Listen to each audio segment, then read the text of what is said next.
Mind set భుజాన్ని తీసుకొని చెట్టు కింద కూర్చొని నీళ్ళు కాకుండా సువార్త చేసిన వాళ్ళు ఉన్నారు. ఈరోజు ఏమైనా ఒక ముక్క వాకింగ్ చెప్తున్నానంటే శామ్యుల్ అయ్య గారు నాకు నేర్పిన విధానం, ఆయన నేర్పిన ప్రభుత్వ ప్రార్థన, వారితో తిరిగినందుకు వారు ప్రార్థన చేసి ఎప్పుడు ప్రార్థన చేసేవారు. మా అల్లుడిని సేవకు సేవకు వాడుకొని ఆయన ప్రార్థన చేసేవారు. సోదరులారా, వాళ్ళ ప్రార్థన దైవాలు ఈరోజు ఇలా ఉన్నాను. దేవునామానికి భయం గాక. ఈ సమయం అయ్యాక ప్రజలుతున్నాయా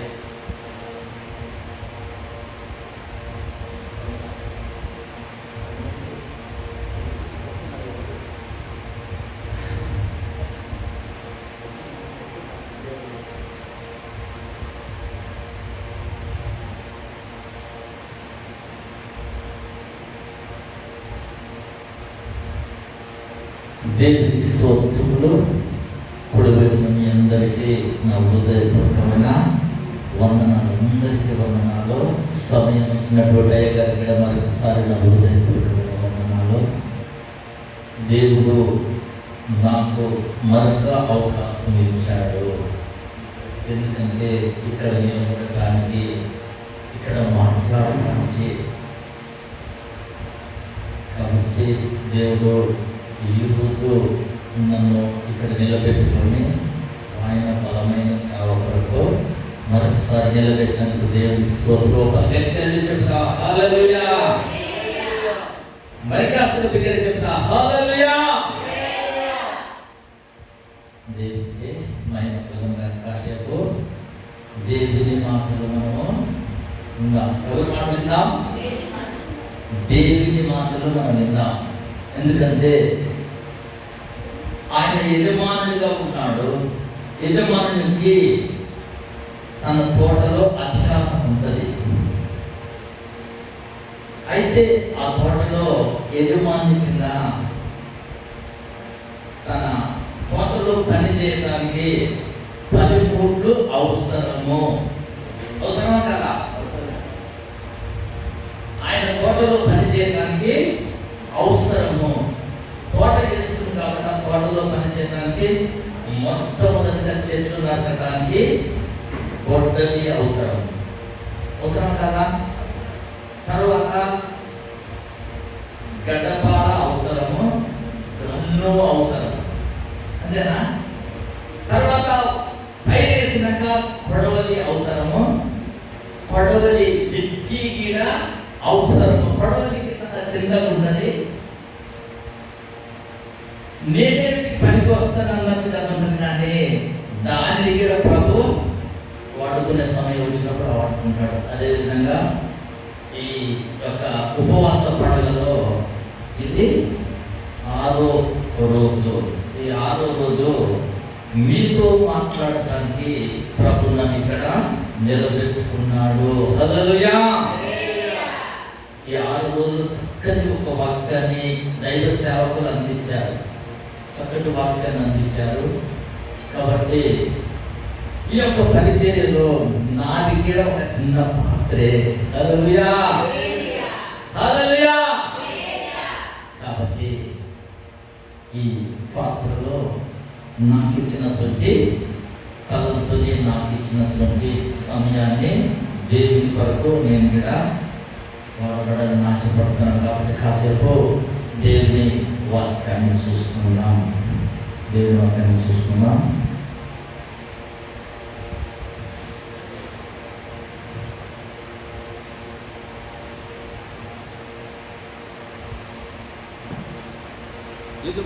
ద్వితీయోపదేశ కాండం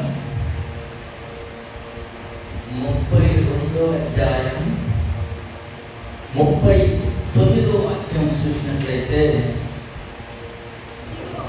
అక్కడ ఒక మాట రాయబడింది. ఇదిగో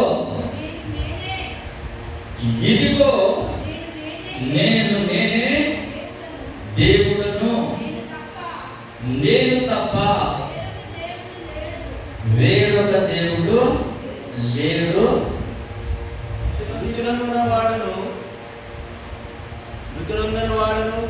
మృతి పొందించువాడను బ్రతికించువాడను నేనే. గట్టిగా చెప్పడం. నీకు డౌట్ లేకుండా క్లియర్గా చెప్తాను. దేవుడు. ఎవరు చెప్తున్నాడు? దేవుడును నేనే, నేను తప్ప వేరొక దేవుడు లేడంటున్నాడు. ఇంకా క్లియర్గా మనకు అర్థం కావడానికి మృతి పొందించువాడను నేనే, బ్రతికించువాడు కూడా నేనే అంటున్నాడు. హల్లెలూయా, హల్లెలూయా. అయితే ఇక్కడ దేవుడు చెప్పిన వాక్యంలో మృతి పొందించువాడనంటే దేవునికి కోపం వచ్చినప్పుడు,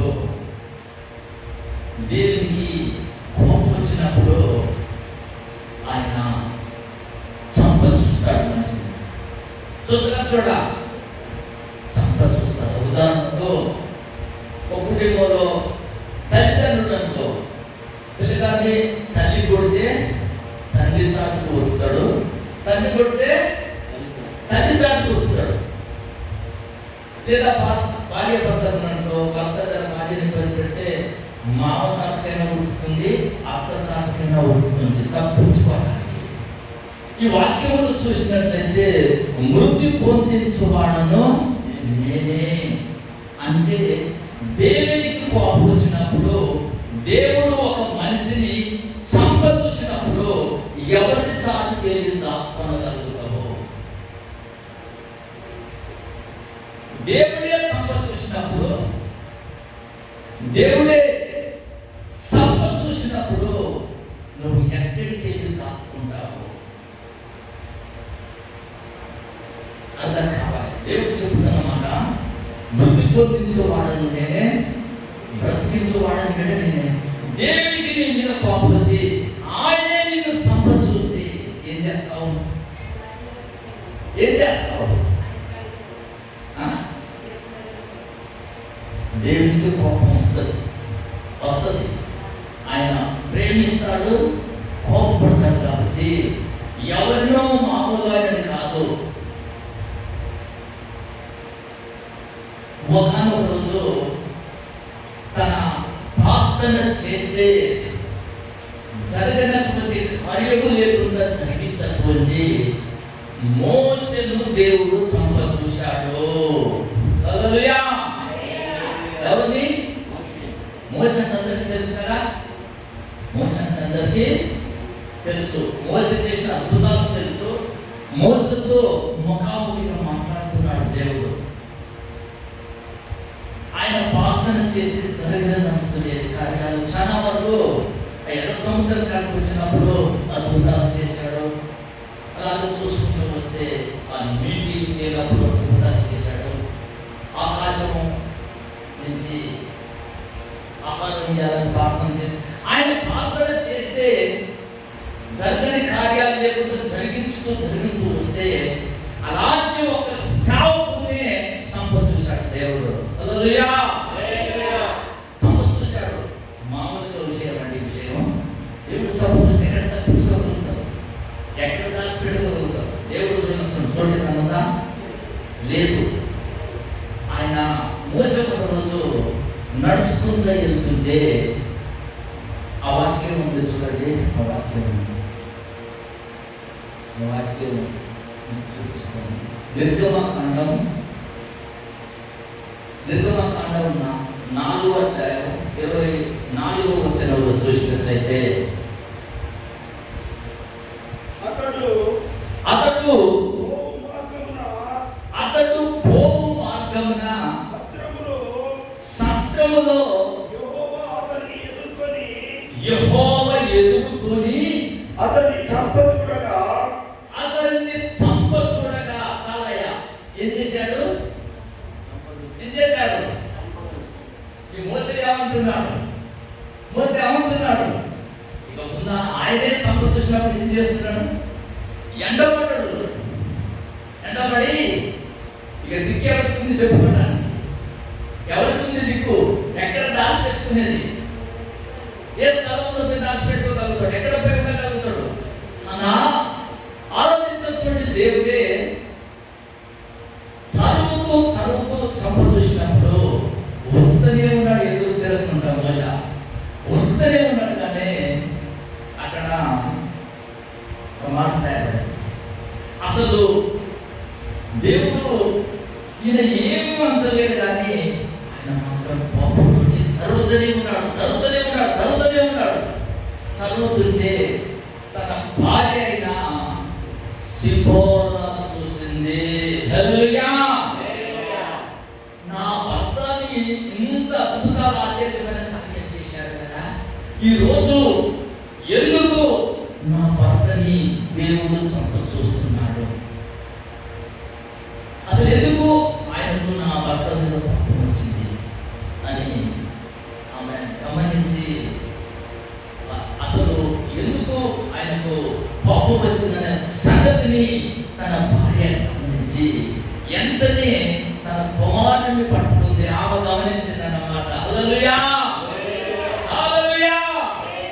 నేను నా భర్త భక్తి చేస్తున్నానని ఈ భక్తి మార్గంలో నా కుమారుడు లేడు అని ఆ కుమారుని పట్టుకుని ఎంతనే ఒక రాయి తీసుకొని వెంటనే అక్కడ సున్నతి చేసి, ఆ సున్నతి చేసిన అబ్బాయిని తీసి అతని పాదాల మీద పడేసినప్పుడు అది చూసి దేవుడు ఎందుకు మోసేని విడిచిపెట్టి మళ్ళీ పోయాడంట. దేవుడికి స్తోత్రం. హల్లెలూయా! హల్లెలూయా!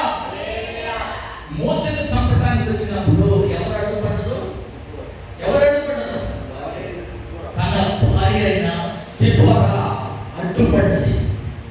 ఈ రోజు నీ కుటుంబం మీదకి వచ్చే ప్రమాదానికి నీ ప్రార్థన అడ్డుపడాలి.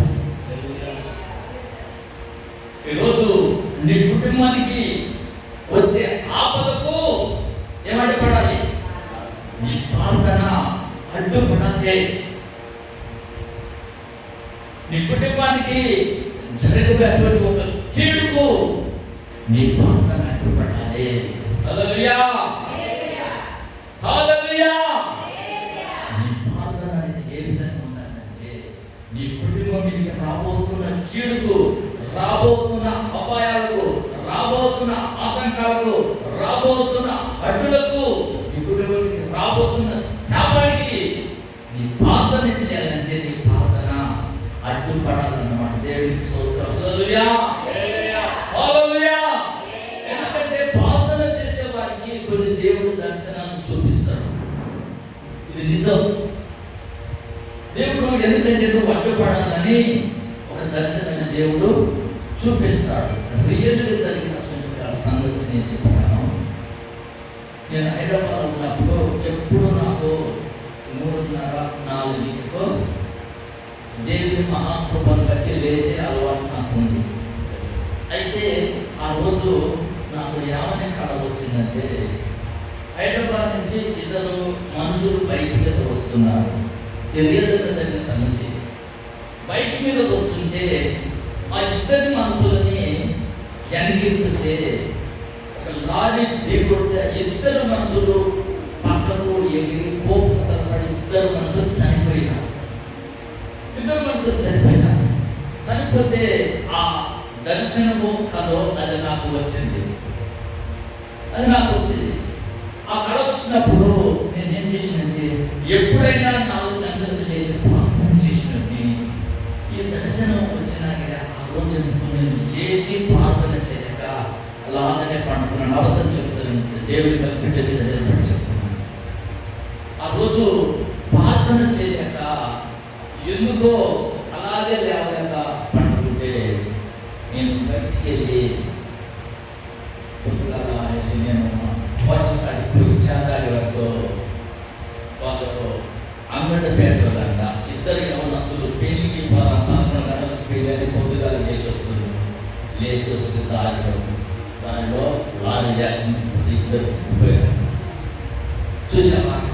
దేవుని బిడ్డమైన నీవు, దేవుడు నీకు చూపిస్తాడు. నీ కుటుంబానికి సంభవించే కీడు నీకు చూపిస్తాడు. నీ భక్తులకు సంభవించే అపాయాన్ని చూపిస్తాడు. నీ భార్యకి జరిగే అపాయాన్ని నీకు చూపిస్తాడు.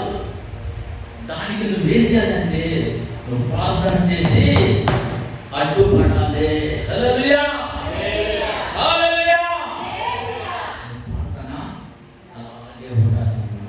దేవుడు చూపిస్తూనే ఉంటాడు. నీ కుటుంబానికి జరిగిపోయే కీడు, కుటుంబానికి జరిగిపోయే అపాయాన్ని మొత్తం చూపించినప్పుడు వాటిని నువ్వు గమనించి నువ్వు అడ్డుపడి ప్రార్థన చేస్తే ఆ ప్రార్థన ద్వారా దేవుడు ఆ అపాయాన్ని తప్పిస్తాడు. ఆ కీడని దాన్ని దేవుడు తప్పిస్తాడన్న దేవునికి స్తోత్రం కలుగును గాక. హల్లెలూయా, హల్లెలూయా. ఇంకొక వాక్యాన్ని నేను చూపిస్తాను. ఇక్కడ దేవుడు మోసేని చంపడానికి చూసినప్పుడు ఎవరు అడ్డుపడ్డారు?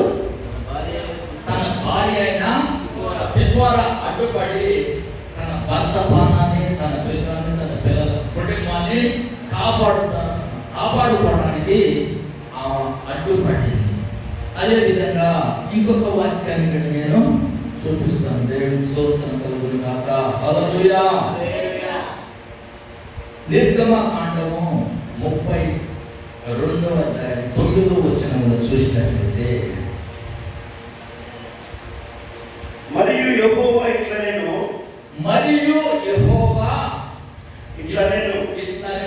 నేను ఈ ప్రజలను చూచి ఉన్నాను,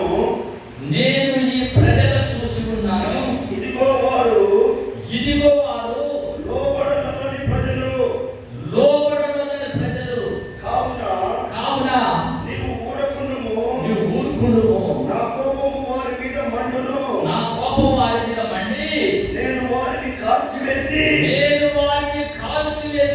నిన్ను గొప్ప జనముగా చేసేదనని మోషేతో చెప్పగా.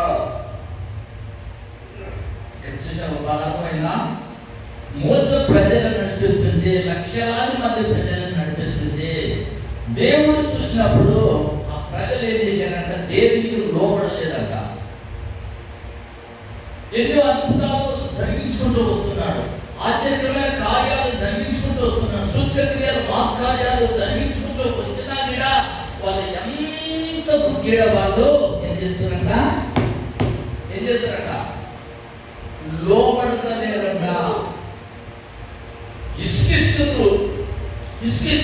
ఇసుకిస్తుంటే మోసే ఇసుకుపోతూ సరే దేవుడు నన్ను ఎదుర్కొన్నాడు, దేవుడు నన్ను నడిపిస్తున్నాడని ఆ ప్రజలని నడిపిస్తుంటే ఎంత చూసినా వాళ్ళు మోసని ఇసుకిస్తుంటే దేవుడు చూస్తున్నాడు, మోసా నువ్వు ఎంత ప్రయాసపడినా ఈ మనసులో నేను పెట్టే ఇబ్బందులు నేను చూస్తున్నాను, వీరు నీ మాటకు లోపడతలేరు, నా మాటకు కూడా లోపడతలేరు. కాబట్టి వీళ్ళని నేను ఏం చేస్తానంటే వీళ్ళని చదువు మాట ఉంది, నువ్వు ఊరుకున్నావు, నా కోపము వారి మీద పడి నేను వారిని కాల్చివేసి నిన్ను గొప్ప జనముగా చేసేదను. హల్లెలూయా, హల్లెలూయా. మోసతో అంటున్నాడు, అయ్యా మోసా ఊరుకో, నువ్వు చప్పడలేదు, నిన్ను మాత్రం నేను గొప్ప చేస్తా, నిన్ను మాత్రం ఎలా చంపుతా అగ్ని చేత కాల్చివేసి వీరిని సంపి నేను నిన్ను గొప్ప చేస్తాను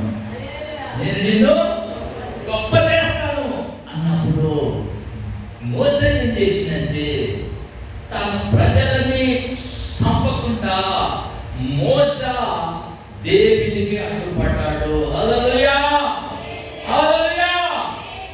అక్కడ ఆయన బతిలాడుతున్నా, అయ్యా మహాకృపగల దేవుడు, నువ్వు ఏదైనా చేయగలవు, కానీ ఐగుప్తు నుంచి ఈ ప్రజలను తీసుకొచ్చావు కాబట్టి దేవుడు వారిని పాలు తేనెలు ప్రవహించే దేశానికి తీసుకోపోలేక, అక్కడ చేర్చలేక, ఆ పని చేయలేక అరణ్యంలో సంపిండ్రని నీ నామానికి అవమానం వస్తుంది, నీ ఘనమైన నామానికి అవమానం వస్తుంది, నీ మహిమ కలిగిన నామానికి అవమానం వస్తుంది. ఈ ప్రజలని నీవు సంపత్తు కావాలంటే జీవ గ్రంథములో నుంచి నా పేరు తీసే కానీ వీరిని మాత్రం సంపత్తు ప్రభువా, వీరిని మాత్రము సంపత్తు. ఎందుకు అంతగా మోసే అడ్డుపడుతున్నాడు? ఎందుకంటే ఆయన ఘనమైన నామం అవమానాల పాలు కాకుండా. హల్లెలూయా,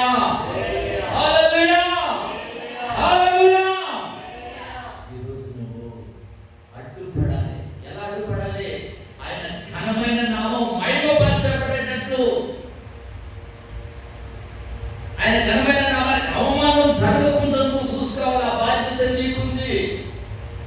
నేను ఒక్కటి గొప్పవాడిని అయితే కాదయ్యా, గొప్పది నీ నామము. నీ నామం గొప్పది కాబట్టి ఆ నామం కనపరచబడాలి, ఆ నామం మహిమపరచబడాలి, ఆ నామం కొనియాడబడాలి. తండ్రి, వారిని మాత్రము నువ్వు చంపవద్దు, వారిని మాత్రం నువ్వు చంపవద్దు ప్రభా అని మోసే ఏం చేసింది? మోసే అడ్డుపడ్డాడు. హల్లెలూయా. ఇది రెండో మాట. మొదట ఏం చెప్పినా మొదలుగా ఏం చెప్పినా మోసేని దేవుడు సంకటానికి వచ్చినప్పుడు మోసే భార్య సిపోరా అడ్డుపడ్డాడు. ఇక్కడ ప్రజల్ని దేవుడు సంకటానికి వచ్చినప్పుడు ప్రజల సంపకుండా మోసే అడ్డుపడ్డాడు. హల్లెలూయా, హల్లెలూయా. నీ ప్రార్థన ఎలా ఉండాలంటే నీ ప్రార్థన అడ్డుపడాలి. నీ పక్కన ఉన్నలకు అపాయం జరగకుండా నీ ప్రార్థన అడ్డుపడాలి. నీ మందిరంలో ఉన్న వారికి అపాయం జరగకుండా నువ్వు అడ్డుపడాలి. దేవునికి మహిమకరంగా దేవుని నామానికి అవమానం జరగకుండా ఆయన నామాన్ని ఘనపరచేటట్టు నువ్వు అడ్డుపడాలి. అడ్డుపడి నువ్వు ఆయన ఘనమైన నామం ఘనపరచబడేటట్టు నువ్వు ప్రార్థన చేసి ఆ అడ్డుపడే విధానాలు చూసినప్పుడు నువ్వు దాన్ని నువ్వు గమనించాలి. హల్లెలూయా. ఒక నీతిమంతుడైన ఆయన ఒక భార్య ఉంది. ఆయన భార్య ఏం చేసిందంటే దేవుడు చెప్పాడు. దేవుడు ఏం చెప్పాడంటే ఆయన తెలిసి ఆమె ఏం చెప్పాడంటే, అమ్మ లోతు భార్య ఈ పచ్చను ఎందుకు చూడకుండా మీరు వెళ్ళిపోయారని చెప్పారు. అంతే కదా చెప్పింది. ఆమె ఏం చేసింది? వెనక్కు తీసి ఆమె ఇరుక్కుపోయింది. ఆమె అక్కడ ఉప్పు స్తంభమై నిలిచిపోయింది. ఉప్పు స్తంభమా? ఉప్పు స్తంభం. ఉప్పు స్తంభమై నిలిచి ఆ ఉప్పు స్తంభం ఇప్పటికీ ఉన్నాక ఏసన్న అడిగిపోయి ఉప్పు స్తంభానికి ఇట్లా రాసి నా దగ్గర చూస్తుంటే ఉప్పు స్తంభమేనంట. హల్లెలూయా, హల్లెలూయా. నీ భక్తి జీవితం అలాగే ఉంటుందన్నమాట. నీ భక్తి జీవితము నీ పక్క వాళ్ళు కానీ నీ మందిరాన్ని కానీ నీ వాళ్ళని కానీ కాపాడే విధంగా నీవు ఉండాలి. ప్రతి అపాయానికి నువ్వు అడ్డుపడాలి. ఎప్పుడైతే నువ్వు అడ్డుపడుతున్నావో దేవుడు ప్రతి కీడు తప్పించుకుంటూ మోసే అడ్డుపడ్డప్పుడు బాలుతేలు ప్రవేశించే దేశాన్ని నడిపించలేదా? అదే విధంగా మీ కుటుంబానికి కూడా ఆయన ముందుకు తీసుకెళ్తాడు. హల్లెలూయా, హల్లెలూయా. మనం ఏం చేయాలంటే ఒకరికి ఒకరు వచ్చే ఆ కీడుని అపాయాన్ని చూసి గమనించుకోవడానికి మందిరం నువ్వు అడ్డుపడతావని కదా ప్రార్థన సరిపోయేది. అంతేనా? అంతే కదమ్మా. అమ్మ నా కొరకు ప్రార్థన చేయమ్మా, నా కొరకు ప్రార్థన చేయి, నా కొరకు ప్రార్థన చేయి, నా కొరకు ప్రార్థన చేయి.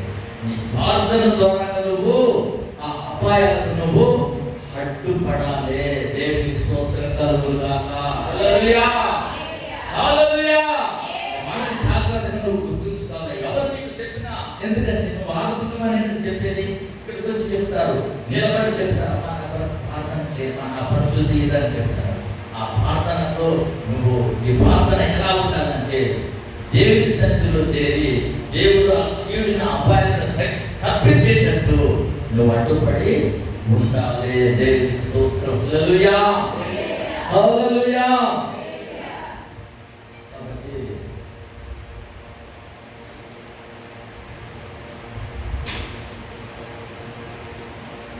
ఇంకొక వాక్యాన్ని చూపిస్తాను. ఇక్కడ మొదటి సమూయేలు 25:17 మొదటి సమూయేలు. అయితే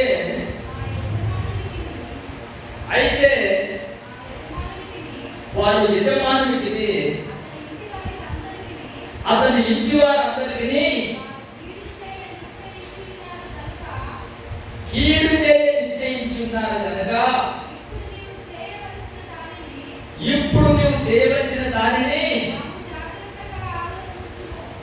ఇక్కడ ఒక విషయం ఉంది. ఇక్కడ విషయం ఏంటంటే నీబాల్ అనే ఒక ఆస్తిపరుడు ఉన్నాడు బైబిల్లో. ఇతని పేరు నాబాల్. ఈ నాబాల్ అన్నటువంటి ఒక వ్యక్తి ఏం చేశాడంటే ఇతనికి బాగా ఏముండే బాగా సంపదలు ఉన్నాయి. పర్వాలేదు, బాగా సంపదలు ఉన్నప్పుడు ఇతనితో అరణ్య మార్గంలో ఇతడు ఉన్నప్పుడు దావీదు ప్రజలు ఏం చేశారంటే ఇతని సంపదల మొత్తము అరణ్యంలో ఉండి ఆయన సంపదలు మొత్తం వాళ్ళు కాపాడారంట. హల్లెలూయా. ఎవరి సంపదలు? నాబాలు సంపదలు కాపాడి అటు మీదకి ఎవరి రాకుండా తన సొత్తంతటిని భద్రపరుచుకుంటా రేయి పగులు కావలు కాచి కాపాడుకుంటా ఉంటూ ఒక సమయం వచ్చినప్పుడు ఏం చేశాడంటే ఈ దావీదు దగ్గర ఉన్నటువంటి మనుషులకు ఆహారం లేనప్పుడు కొంచెమన్నా మాకేమన్నా సాయం చేస్తారేమని దావీదు ఏం చేసినంటే తన మనుషులని ఈ నాబాలు వద్దకు పంపించాడు. హల్లెలూయా. దావీదు ఏం చేసినంటే వాళ్ళ నాబాల దగ్గరకు వెళ్ళి మేము నీకు ఇలాగా చేసినాం కదా, అరణ్యంలో ఉన్నప్పుడు నీ మందలని కాపాడాము కాబట్టి నీ ఆస్తిని మొత్తం కాపాడాము, నీకు మేము ఉపకారం చేశాము కాబట్టి ఏమన్నా కొంచెం మాకు సహాయం చేస్తాము, మేము అరణ్య మార్గంలో ఉన్నాము కాబట్టి మాకు కొంత మీరు సహాయం చేయాలయ్యా, ఆహారం కొరకు మాకు కొంత సహాయం చేయాలని మనుషులని పంపించిండు. మనుషులను పంపిస్తే ఈ నాబాలు ఎలాంటి వాడు? నాబాలు అనే ఒక పేరు ఉంటుంది, తెలుసు కదా ఆ పేరు. ఈ నాబాలు అనేటువంటి ఒక పేరు ఉంటుంది అన్నమాట. పనికి మాలిన వాడు అని అర్థం. నాబాలు అంటే ఏ పేరు? పనికి మాలిన వాడు అని అర్థం. ఈ పనికి మాలిన నాబాలు ఏం చేసినంటే దావీదు యెహోవా యుద్ధములు చేసేటువంటి వాడు, యెహోవా ఏర్పరుచుకున్నటువంటి వాడు, యెహోవా కార్యములో జరిగిస్తున్నటువంటి వాడు దావీదు. అయితే ఈ దావీదు ఏం చేసిందంటే కొంచెం ఏమన్నా నాకు సహాయం చేస్తారేమని కొంతమందిని తీసుకొని అయ్యా అరణ్య మార్గంలో నాబాలు వద్దకు వెళ్ళండి, నాబాలు వద్దకు వెళ్ళి నా పేరు చెప్పండి, మిమ్మల్ని అంటే గుర్తుపడకపోవచ్చు, దావీదు అందరికి తెలుసు కదండి, దావీదు అంటే తెలుసు కాబట్టి నా పేరు చెప్పి వాళ్ళని ప్రశ్నలు అడిగి క్షేమాభివృద్ధిని అడిగి వారు మాకు ఆహారానికి ఏమైనా సాయం చేస్తారేమో దావీదు రాజు పంపించినట్టు చెప్పవాలంటే వీళ్ళు పోయి చెప్పారు. వచ్చి ఏమని చెప్పారు? అయ్యా ఇట్లా సంగతి అరణ్య మార్గంలో దావీదు ఉన్నాడు, అరణ్య మార్గంలో దావీదు ఉన్నాడు, అరణ్య మార్గంలో నీకు ఎంతో సహాయం చేశారు, నీ మందలను మొత్తం భద్రంగా కాపాడారు, నీ మందలో మీరు ఏ చెట్టు రాకుండా కాపాడాడు కాబట్టి మీ సొంతందరిని భద్రపరిచాడు కాబట్టి మీరు కొంచెం ఉపకారానికి మీరు కొంచెం ఆయన సహాయం చేసినారు కాబట్టి నువ్వేడానికి సహాయం చేయడానికి దావీదు రాజు పంపించిన అతను ఏం చేశారంటే ఏమన్నాడు? ఎవడా దావీదు? దావీదు ఎవడు? అసలు దావీదు ఎవడు? నా సంపదను చూసి దోసుకోవడం వచ్చిందా? దావీదు ఎవడు చెప్పు. యెషయా కుమారుడు దావీదంట పాలించినోడు, రాజుగారి పాలించినోడు. ఈ రోజు నా సొమ్ము తీసుకోకుండా ఈ దగ్గరికి వచ్చిన అక్కడికి వచ్చిన అసలు దావీదు ఎవడు? మీరు చెప్పారు దావీదు గురించి నాకు చెప్పండి. నేను ఎవరు తెచ్చాను? నా పేరు ఎందుకు తెచ్చానా? నా పేరేది? ఈ పనికి వెళ్ళిన వాడు పనికి వెళ్ళిన మాటలే మాట్లాడాడు. ఎట్లా మాట్లాడాడు? పనికి వెళ్ళిన వాడు పనికి వెళ్ళే రీతిగా మాట్లాడేవాడుకో వీళ్ళు ఏం చేశారంటే బాగా కిందికి మీరు చూశారు. కిందికి మీరు చూస్తే ఈడు చెప్పిన మాటలు తీసుకుని దావీదు చెప్పిన ఈ ఊరిని ఏం చేస్తాడో చెప్పుదరా చెప్పదా అని వాళ్ళ అక్కడ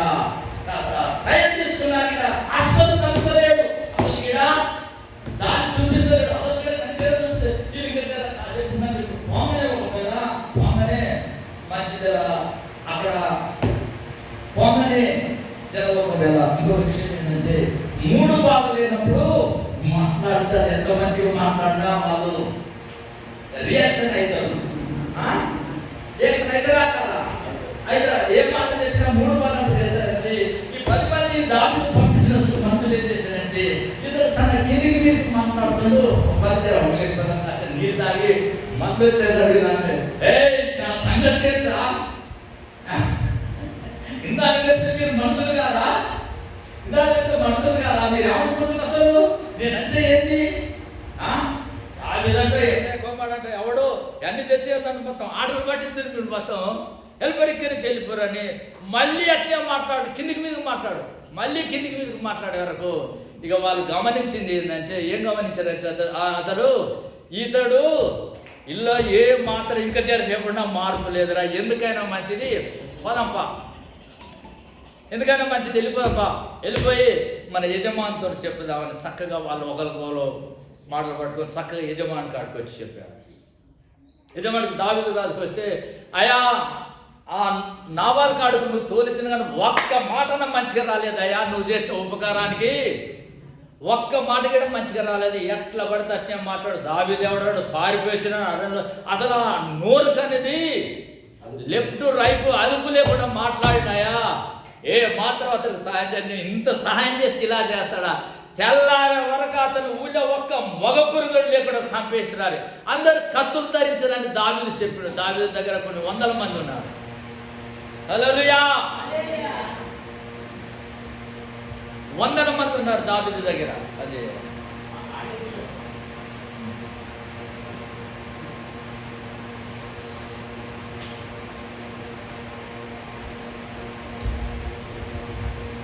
దావీదు దగ్గర 100 మంది ఉన్నారు.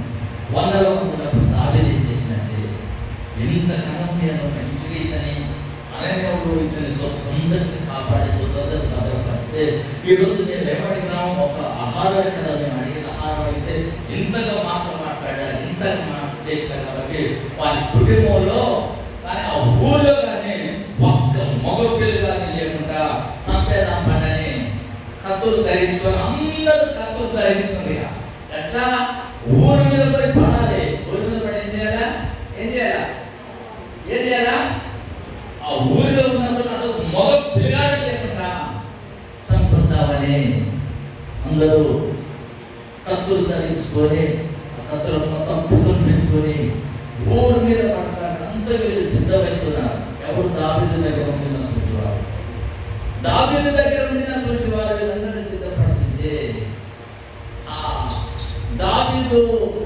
దగ్గర ఉన్న వాళ్ళని సిద్ధపడుతుంటే వచ్చిపోయిన ఇంటికి వచ్చిపోయిన ఈ ప్రజల్లో ఒకరు చూసి ఈ నాబాలు కింద ఉన్నటువంటి మనిషి అమ్మ భార్య కాడికి వెళ్ళి అమ్మ ఒక చిన్న మాట చెప్తా, ఏదైనా చెప్పంటే మన యజమానుడు పనికి మాలిన వాడు, మన యజమానుడు ఎటువంటి వాడు, మన యజమానుడు పనికి మాలిన వాడు, దావీదు మనుషులని పంపిస్తే వాళ్ళని ఎట్లా పడితే మాట్లాడిండ్రు, వాళ్ళు వెళ్ళిపోయినప్పుడు అప్పుడు ఆమె చేసామా అబ్బ దావీదుకి ఎదురే ఉంది, దావీదుకి ఎదురే దావీదు రాజులు భయపడారు.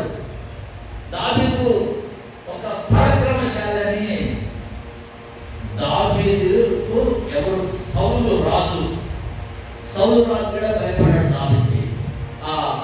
ఈ అంబిక తయారు ఏం చేశారంటే తెలుసుకుంది, దావీదు ఒక పరాక్రమం తెలుసుకుంది. దావీదు ఒక పరాక్రమం తెలిసి నా యజమానుడు చేసిన పనికి మాలిన శాఖలతో పనికి మాలిన ఆలోచనతో ఈరోజు దావీదు నా ఊరు వాళ్ళని మొత్తం ముందుగా చేస్తాడు, దీనికి ఏం చేయాలని అప్పుడు తన పరివారాన్ని పిలిపించి దావీదు గారించి దావీదుకి ఏమి ఇస్తుందంటే కానుకలు ఇచ్చింది. హల్లెలూయా, హల్లెలూయా. దావీదు ఏదైతే ఆశించాడో అవన్నిటినీ అతను కావలసిన ఆహారాన్ని తీసుకొని దావీదు కాడికి వస్తుంది. ఆ వచ్చేటప్పుడు మొదటిగా ఒక పనివారిని పంపించింది, పనివారితో కబురు చెప్పింది, అయ్యా అంబికాయాలు దావీదా ఇదిగో నీకు నువ్వు కావాల్సిన ఇవి తీసుకొని వస్తుందయ్యా. ఈ ముఖం చూసి ఆ పట్టణాన్ని కాపాడంటే దావీదు రాదు. దావీదు ఒక ఆ గుణాన్ని ఆ స్వభావాన్ని చూసి ఆమెలో ఉన్న ఒక మార్పుని ఆమెలో ఉన్న ఒక విధేయతను చూసి ఏం చేసిందంటే ఆ పోయేటువంటి వారిని ఆ ఊరి మీద పడకుండా వాళ్ళని దావీదు ఆపు చేశాడు. దేవుని స్తోత్రం. హల్లెలూయా. ఈ విషయంలో చూస్తే దావీదు పంపించినటువంటి మనుషులు ఊరు మీద పడి ఊరిలో ఉన్న ఒక మగ పురుషుని కూడా తప్పకుండా అంబికయాలు అడ్డుపడ్డది. హల్లెలూయా. అంబికయాలు అడ్డుపడ్డది. ఎవరికి? దావీదు వారిని చంపకుండా. దేవునికి స్తోత్రం కలుగును గాక. హల్లెలూయా. హల్లెలూయా. ఈరోజు నీ భక్తి జీవితం ఎలా ఉండాలంటే నువ్వు ఈ మందిరంలో కానీ నీ బంధువులో కానీ వచ్చా కీడుకు నువ్వు ఏం చేయాలి? నువ్వు అడ్డుపడాలి. హల్లెలూయా. నీ భక్తి జీవితం అడ్డుపడాలి, నీ ప్రవర్తన అడ్డుపడాలి, నీ మాట అడ్డుపడాలి, నీ విధేయత అడ్డుపడాలి. హల్లెలూయా. ఎందుకంటే దేవుడు మృతులను సజీవులుగా చేయగలిగినటువంటి దేవుడు. హల్లెలూయా. ఇప్పుడు 3 విషయాలు చెప్పాను. ఒకటి ఫస్ట్ ఏం చెప్పాను? ఫస్ట్ ఒక పని చెప్పాలి. మోసని దేవుడు సంకటానికి వచ్చినప్పుడు సిప్పోరా అడ్డుపడ్డది. రెండోది దేవుడు తన ప్రజల్ని సంపకానికి వచ్చినప్పుడు మోసే అడ్డుపడ్డాడు. మూడోది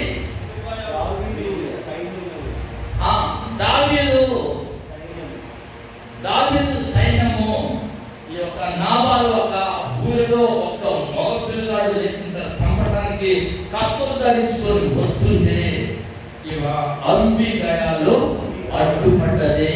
హల్లెలూయా. హల్లెలూయా. హల్లెలూయా.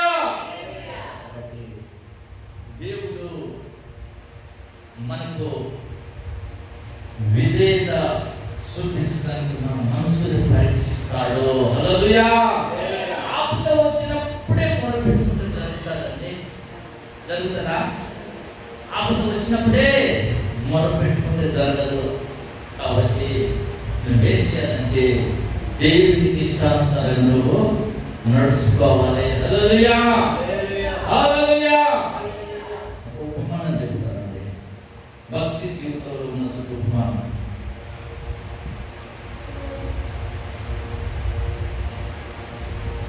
అందరూ నిద్రలు వస్తున్నాయి. హల్లెలూయా.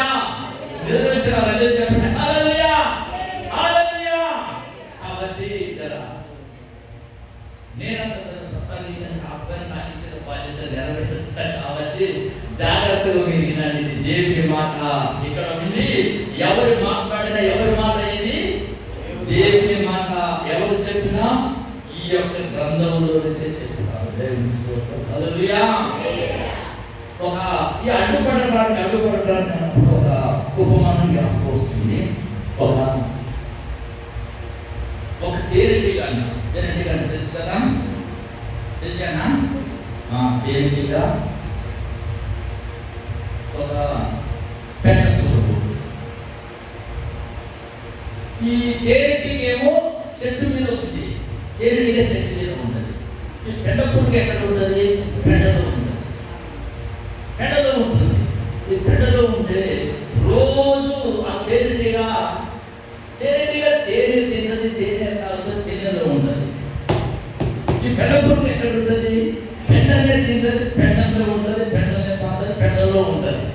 ఇది దీని క్వాలిటీ, ఇది దాని క్వాలిటీ అది అయ్యే వరకు ఈ తేనెటీగ ఏమనిపించిందంటే ఈ పెండ పురుగుకు పెండలో ఉండకుండా అడ్డుపడాలని చూసింది. హల్లెలూయా. ఏం చూసింది? ఈ పెండ పురుగు తేనెటీగ అడ్డుపడాలని చూసింది అన్నమాట. ఎలా అడ్డుపడాలని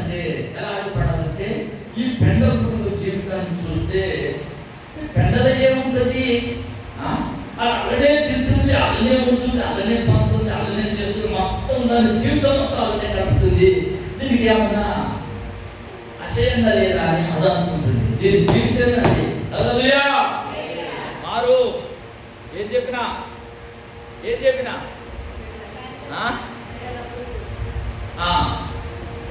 పెండపురుగు ఏం చేసి, పెండపురుగు తేనెటీగ అడ్డుపడాలని చూసింది. తేనెటీగ అడ్డుపడి దీని జీవితాన్ని మార్చాలి.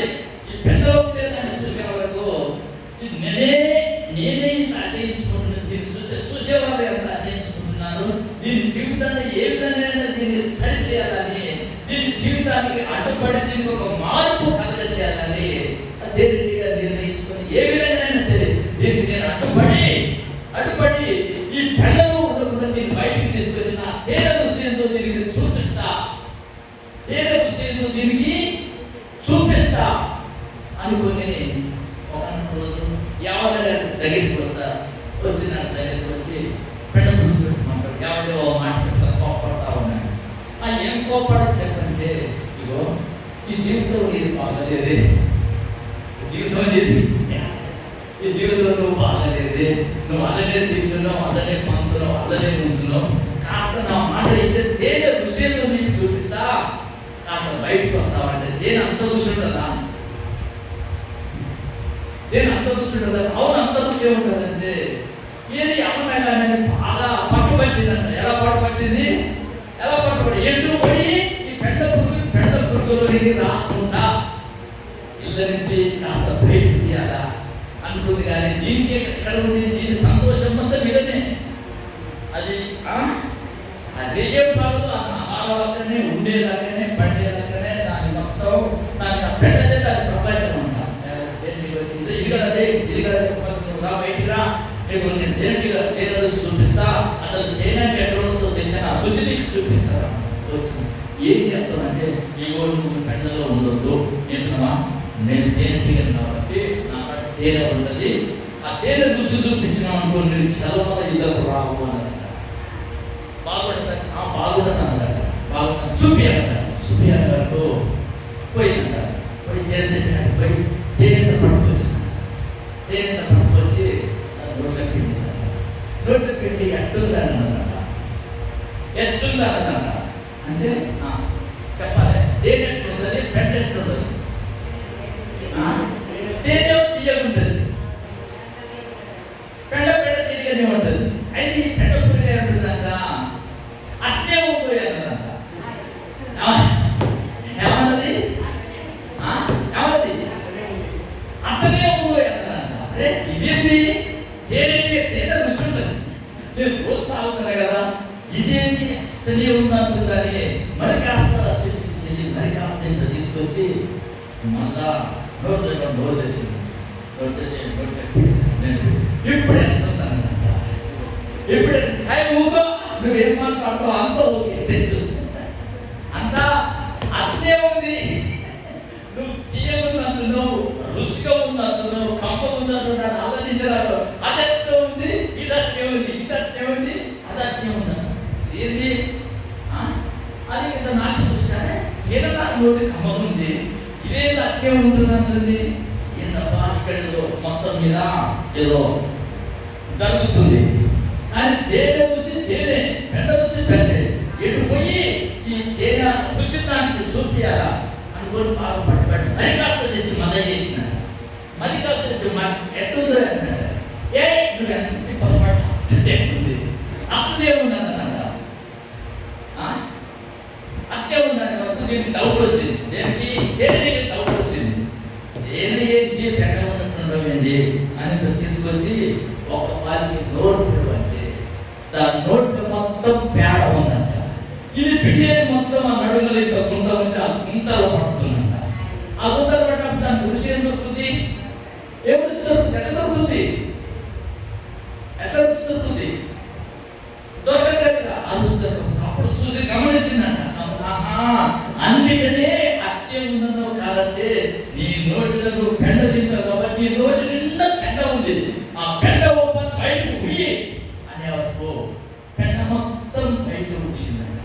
బయట ఊసినాక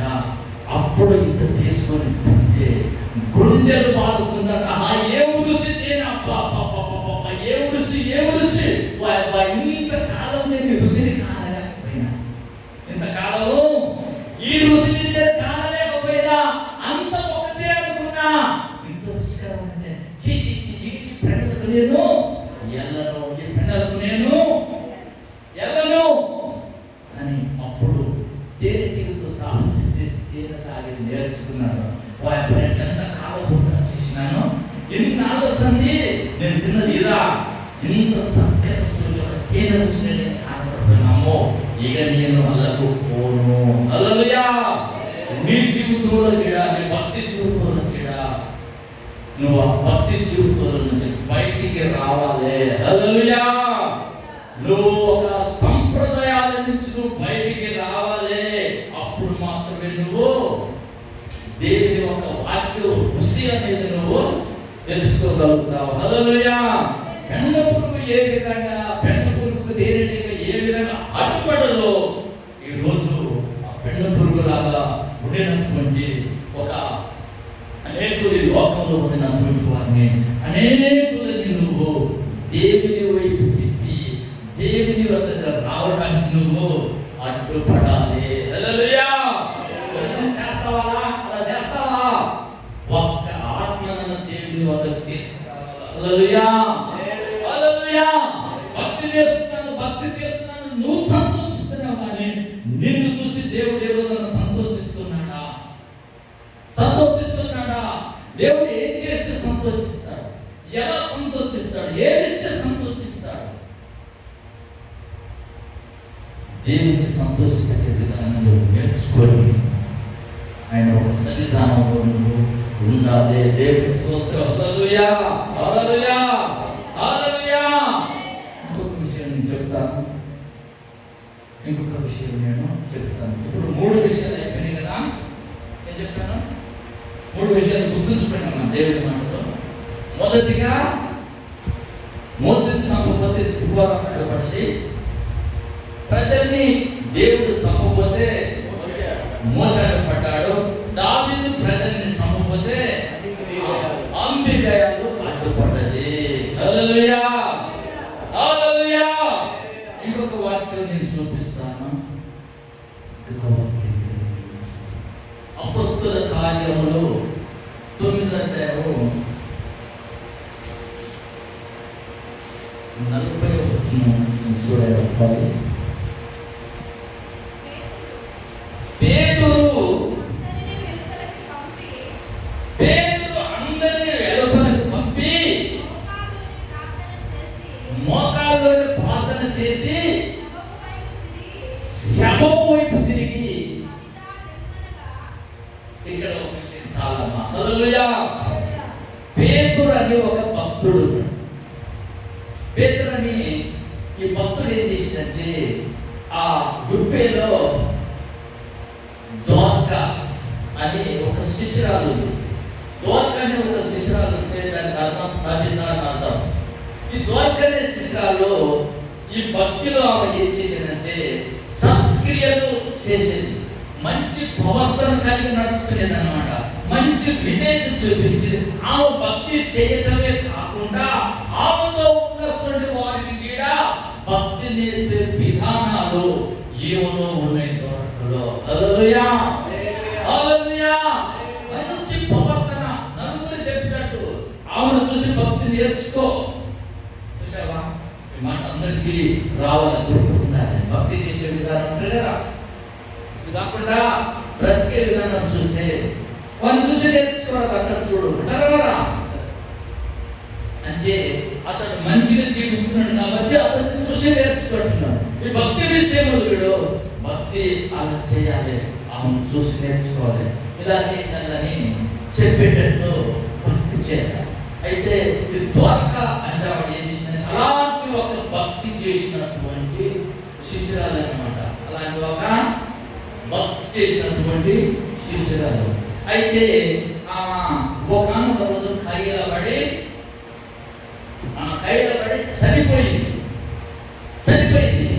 చనిపోతే వాళ్ళందరూ ఏం చేశారంటే ఆ శవాన్ని కడిగి మేడ గదిలో పెట్టి తన దైవ సేవకునికి కౌరు పంపించారు.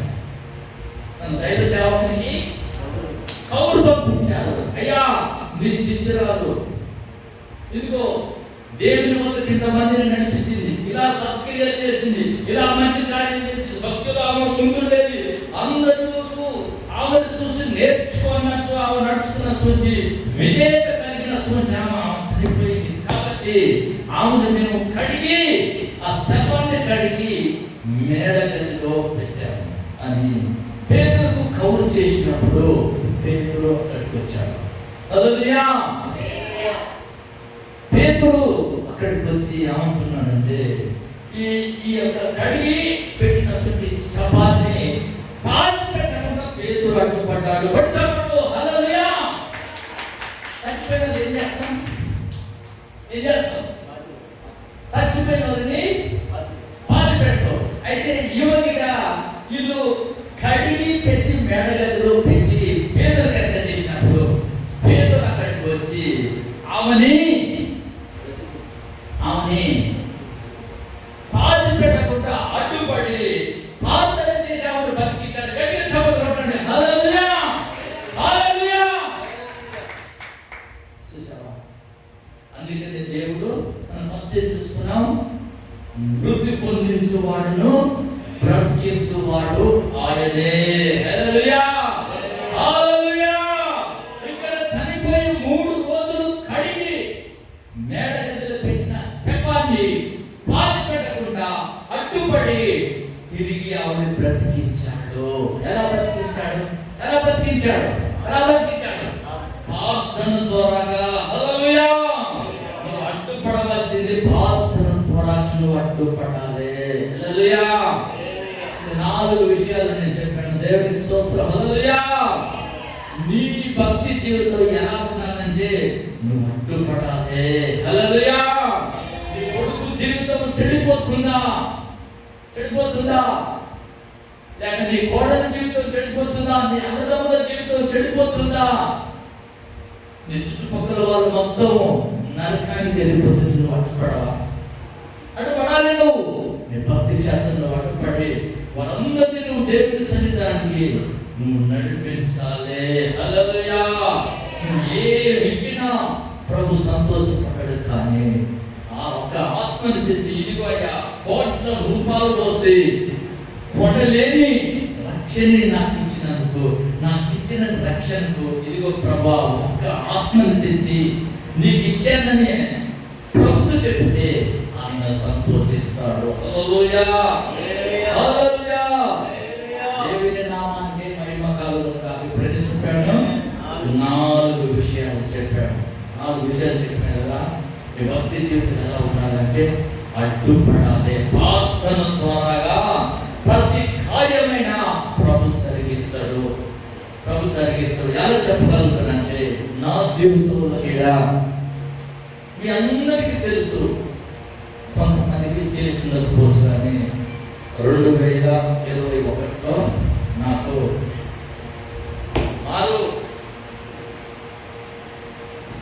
2021లో నాకు అటాక్ వచ్చింది. ఎన్నిసార్లు వచ్చింది? 2 సార్లు. అని మనం డాక్టర్లు సరే ఎంత చెప్తారంటే డాక్టర్లు ఒకసారి వస్తుంది, 2సారి వస్తే కథం, అంటే 2సారి వస్తే కథం అని చెప్తారు. అది నాకు 3 సార్లు వచ్చిందంట. ఎలా తెలిసింది 3 సార్లు వచ్చినట్టు? ఎలా తెలిసిందంటే సీను మాకు అప్పట్లో చాలా ప్రాణ స్నేహితులుగా ఉండదు. అసలు ఆ రోజు అటాక్ వచ్చింది. అటాక్ వస్తే నేను అనుకున్నాను కదా, గ్యాస్ వచ్చింది, గ్యాస్ పట్టుకున్నాను. ఎమ్మటే నేను మళ్ళీ చిన్న రూమ్ తీసుకున్నట్టు నేను కాలేదు, ఇంత పరిచయం లేదు. కాలేదు, నేను సీను ముగ్గురు ఉన్నాం. ఇక్కడ మాకు ఆహారం కూడా సీనియర్ కూడా అయ్యా ఆహారం ఎక్కడికి ఆడ తెలియదంటే ఆయన పార్సల్ తెచ్చేది. ఆహారం తినకుండా అక్కడనే ప్రార్థన చేసుకునేటప్పుడు అకస్మాత్తుగా అటాక్ వచ్చింది. అది నేను అటాక్ అనుకోలేదు. ఊరికే సౌండ్లు పట్టిపోతున్నాయి, సన్నది అయిపోతుంది, ఎక్కడ పట్టుకోలేదు. చూస్తున్నాను కాలేదు, పోలీసు కాలేదు, నా పాపం ఎట్లా అవుతుంది, ఇట్లా అవుతుంది, అసలు ఇది నాకు విచిత్రంగా అవుతుంది, ఎట్లా అవుతుందని అనుకో వెంటనే సీన్ సీన్ ఏం చేసినట్టే వెంటనే అది ఒకటి ఎదురయ్యాలి. ఒక మీనో ప్యాకెట్ తెచ్చి తాగేటప్పుడు అది ఒక పాల్పడింది. అక్కడే తగ్గింది. అంతకుముందు ఒక పని హైదరాబాద్లో అక్కడ ఒక పని జరిగింది, అది రెండోసారి. మూడోసారి ఒక పని అన్నందించే ఎమ్మెల్యే ఎక్కడ మూడోసారి వచ్చింది. ఆ రోజు తీసుకొని హాస్పిటల్కి పోయినాక వాళ్ళు ఏం చెప్పారంటే, ఇక్కడి నుంచి ఒక కెమెరా చేశారన్నమాట. ఈ చెయ్యికి కెమెరా చేసి నా గుండెని మొత్తం ఎక్స్రే తీసుకొస్తే అల్లు తేలేదు 3 సార్లు వచ్చింది. దేవుడికి స్తోత్రం. హల్లెలూయా, హల్లెలూయా. అల్లు తేలేదు 3 సార్లు వచ్చింది. వాళ్ళ విచిత్రంగా చూస్తున్నారు, ఎట్లా బతికిండి మనిషి, ఎలా బతికిండు. 3 సార్లు అట్లా డాక్టర్స్ ఎట్లా బతుకుతారని వాళ్ళు ఒక డాక్టర్ ఇచ్చిందని చూసి అక్కడికి నన్ను బతలేదు, ఇతడు చనిపోతాడని అక్కడి నుంచి అపోలో హాస్పిటల్ అక్కడి నుంచి యశోద హాస్పిటల్ తీసుకున్నాను. అపోలో హాస్పిటల్ 2 రోజులు ఉంచుకున్నారు. 50,000 బిల్లు తీసిన ఎలాగొచ్చాడు బతుకోపోను. యశోద హాస్పిటల్ పోయినా, యశోద హాస్పిటల్ 2 రోజులు ఉంచుకున్నారు. 47,000 బిల్లు తీసుకొని బతుకోపోను. అక్కడి నుంచి ఎలాగొచ్చాడు. అక్కడి నుంచి ఎలాగొస్తే అక్కడ బాలనగర్ పోయినాం. బాలనగర్ విఆర్ హాస్పిటల్ పోయినాం. అక్కడ కొంత బిల్లు చేశారు. వాళ్ళు కొద్దిగా అక్కడ వాళ్ళు బతుకలు పని చేశారు. అక్కడి నుంచి తీసుకొచ్చారు. అక్కడి నుంచి తీసుకొచ్చి పంజగుట్ట నిమ్స్ హాస్పిటల్ పోయినాం. నిమ్స్ హాస్పిటల్ అప్పుడు ఫుల్ కరోనా, 2021 కరోనా ఉంది. ఫుల్గా కరోనా ఉంది. కరోనా ఉంటే కాలేపు ఇద్దరు చెరకు దిక్కులు లైన్ కాదు. ఈడొకరు శక్తి, ఈడొకరు ఓటు తీసుకోవాలి, ఆడొకరు ఇది చెరకు లైన్ కడితే నేను కొంచెం చూసినాయబ్బా, నేను ఒక్కరి చనిపోతూ లేక ఈ పిల్లలతో ఈ విధంగా అసలు ఎక్కడ ఉంది, భయంకరమైన కరోనా ఉంది. నేను ఈ పిల్లలకి బాధ కలిగి ఎట్లా ఆత్మహత్య తిప్పలపడి చూస్తా. కాగితాలు చూపిస్తే మా వాళ్ళ కాదని నిమ్స్ హాస్పిటల్ నుంచి తీసుకొచ్చారు. నిమ్స్ హాస్పిటల్ నుంచి తీసుకొచ్చి లాస్ట్కు కాలేపు జీవను వెళ్ళిపోయినా కదా కామినేట్ హాస్పిటల్ పోతే అక్కడ ఒక అమ్మాయి ఉంది. అమ్మాయి మా కాగితాలు చూసి కాలేపు తీసుకుపోయి కాగితాలు ఇస్తే కాగితాలకి ఇసిరేసింది. సచివాలయం తీసుకొచ్చాడు. ఎందుకో అడపత్రం తీసుకొచ్చాను, సచివాలయం తీసుకొచ్చినావు, కాగితాలు తీసేసి నేను ఈ కళ్ళతో చూస్తుంది. అన్నది 5-6 నెలల్లో 3 నెలల్లో బతకది, 2-3 రోజులు తీసుకుపోయాను. ఆయన తినబుద్ధి అయితే ఇది 2 రోజులు చచ్చిపోయింది. నేను ఈ మాట తిన్నాక ఎట్లా నేను అనుకున్నా, ఓహో అయితే ఇంటే నా జీవితం అయిపోయినట్టుంది. సరే దేవుడి ఎట్లుందో పర్వాలేదు అనుకుంటా ధైర్యం కాసేపు ధైర్యం తీసుకొచ్చి అన్ని హాస్పిటల్ తిప్పి ఇంటికి చేశారు. అక్కడ ఆశ ఉన్నాయి పోవడానికి, ఎక్కడ లేదు ఆశ, ఎక్కడ లేదు. ఎక్కడన్నా కొంచెమన్నా చేస్తామని అంటే ఎక్కడికి తీసుకుపోతారు. ఎక్కడ ఆశలు కూడా పెద్ద పెద్ద హాస్పిటల్, 6 గుండెలకు సంబంధించిన హాస్పిటల్, పెద్ద 6 హాస్పిటల్ తిరిగితే ఎక్కడ పోయినా బతుకవు అని చెప్పారు. దేవుడి స్తోత్రం. హల్లెలూయా. తెచ్చి ఇంటికాడ చేసినప్పుడు అమ్మగారిని అడిగారు. వీళ్ళు ఏం చేశారంటే నాయన చెప్తే భయపడతారని వాళ్ళు ఏం చెప్పకపోతే అమ్మగారిని చిన్నగా పిలిచేది. అమ్మగారు నువ్వు పాస్టరాము, అబద్ధం ఆడకూడదు, భయపడతానని అబద్ధం చెప్పకూడదు, ఏది చెప్పినా నిజమే చెప్పు అంటే ఆమె చెప్పేది. ఎక్కడ పోయినా బతకవని ఇదే మాట చెప్పాను. రియల్ ఇది. ఎక్కడ పోయినా అసలు ఎక్కడ పోయినా బతకవు, ఎక్కడ పోయినా బతకవు. దేవుని మహత్వం బట్టి ఇంటి చేసినప్పుడు అక్కడికి నెల అయినప్పుడు ఒక రోజు మాత్రం అంత రాత్రి దేవుని తలకాయ మీద చేపెట్టాడు. దేవుని స్తోత్రం. హల్లెలూయా. దేవుడి తలకాయ మీద చేపెట్టాడు, నన్ను బ్రతికించాడు. కాబట్టి మీ మధ్యలో నేను అవపడుతున్నాను. ఆ రోజు నేను తీర్మానం చేసుకున్నాను. అయ్యా డాక్టర్లు అందరూ చేతులు ఎత్తేసారు, అందరూ వదిలిపెట్టారు. నేను బ్రతికితే ఏ పని చేయను, మీ సేవ చేసుకుంటాను ప్రభు అన్నప్పుడు దేవుడు నన్ను తాకి బ్రతికించాడు. బ్రతికించిన తర్వాత అక్కడికి నెలైన తర్వాత ఇలా మాట్లాడాలంటే అలిపిరి బాగా వస్తుంది. అలిపిరి బాగా వస్తుంది. అప్పుడు కాలేజు మా కొడుకు ఇద్దరు నాకు చాలా పరిచయంగానే ఎంత చూసినా కుడి ఎడవ భుజం లెక్క ఉంటూ హాస్పిటల్ వాళ్ళే తీసుకుపోయి ఒక టెంట్ అనేది వేయించారు. నా గుడ్డలు ఉన్నాయి, 2 టెంట్లు ఉన్నాయి. 2 టెంట్ వేసినప్పుడు ఆ కష్టకాల పరిస్థితుల్లో టెంట్ వేసినప్పుడు లక్ష్మమ్మ ఉండేది. లక్ష్మమ్మ చాలా ఆదుకుంది. దేవుడికి స్తోత్రం. హల్లెలూయా. మీ అందరి ప్రార్థన ద్వారా ఈరోజు నేను మీ అందరి ముందు నిలబడ్డానంటే మీ అందరి ప్రార్థన. హల్లెలూయా. ప్రతి ఒక్కరూ నా కొరకు ప్రార్థన చేశారు. ప్రతి ఒక్కరు కన్నీటితో ప్రార్థన చేస్తే నేను అలా తీర్మానం చేసుకున్నాను, ప్రభువా నేను బతికితే నీ సేవ చేస్తే నేను ఏ పని ఉంచుకోనని తీర్మానం చేసుకుంటే ఒక్క పని చేసి ప్రభు నా మంచానికి వచ్చి నా తలకాయ మీద చేతి పెట్టాడు. నేను బ్రతికించాను. దేవుడికి స్తోత్రం. హల్లెలూయా. చెప్పుకున్నటువంటి వాక్య భాగంలో దేవునికి కోపము రానియకూడదు. దేవునికి కోపం వచ్చినప్పుడే కదండి చంపడానికి ఆయన వచ్చేది. ఇంకొక మాట నేను చెప్పి నాకు ఇచ్చే సమయం అయిపోయిందని ఇంకొక మాట నేను చూపెడతాను. దేవుడికి స్తోత్రం. చివరగా ఇక్కడ ద్వితీయోపదేశకాండం 18:10 చూసినట్లయితే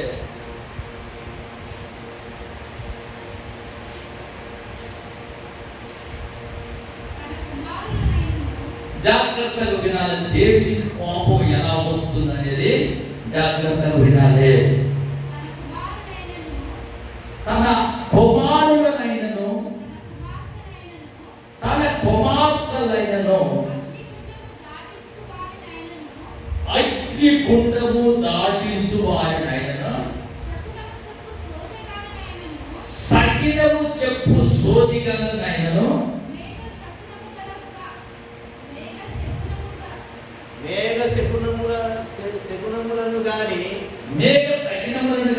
సర్ప శకునములను గాని చెప్పువారినైనను చిల్లంగి వారినైనను మాంత్రికులైనను ఇంద్రజాలకులైనను కర్ణ పిశాచులు అడుగు వారినైనను దయ్యముల యొద్ద విచారణ చేయువారినైనను మీ మధ్య ఉండనీయకుడి. హల్లెలూయా. అప్పుడు చదివినటువంటి నీ జీవితంలో ఏది కూడా కనపడకూడదు. నువ్వు దేవుని బిడ్డవైతే నువ్వు పాటించకూడదు. జాతకాలు చెప్పేవారు ఉన్నారు, చిన్న జాతకాలు, జ్యోతిష్యాలు, శిలని చెప్పేవారు, గ్యారెంటీలు చేసేవారు, ఇంద్రజాలం చేసేవారు. ఒకవేళ ఇలాగ చేసేవాడిని ఇలాంటి వారు అంటే దేవునికి మహాకోపం అంట. హల్లెలూయా. మహాకోపం కాబట్టి ఆయన అంటున్నాడు ఇలాంటి వారిని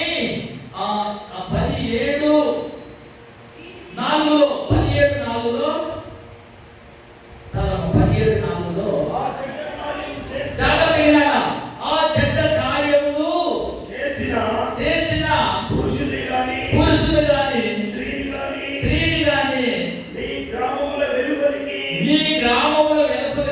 తీసుకొని పోయి రాళ్లతో చావగొట్టవలెను.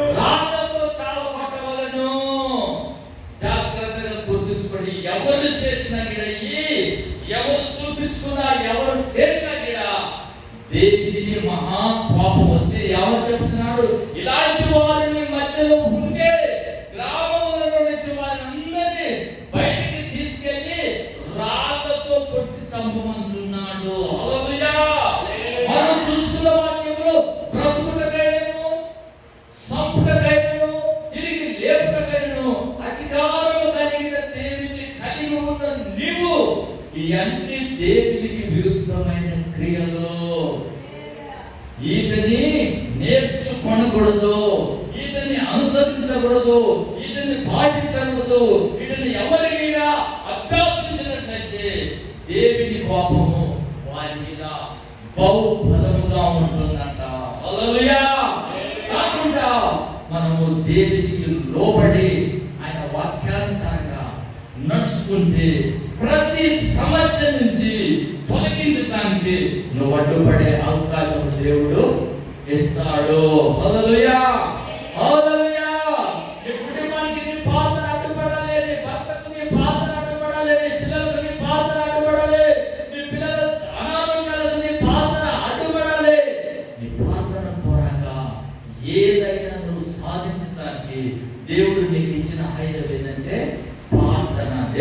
ఇచ్చిన ఆయుధం ఏంది? ప్రార్థన. ఈ ప్రార్థన ద్వారా ప్రతి సమస్యను ఎదుర్కోవడానికి దేవుడికి ఇచ్చిన ఆయుధం ప్రార్థన. హల్లెలూయా. దేవుడు ఈ వాక్యాన్ని దీవించి ఆశీర్వదించునుగాక. ఆమేన్. దేవుని స్తోత్రం. సమయం ఇచ్చినట్లయితే వందనాలు. అందరికీ నా హృదయపూర్వకమైన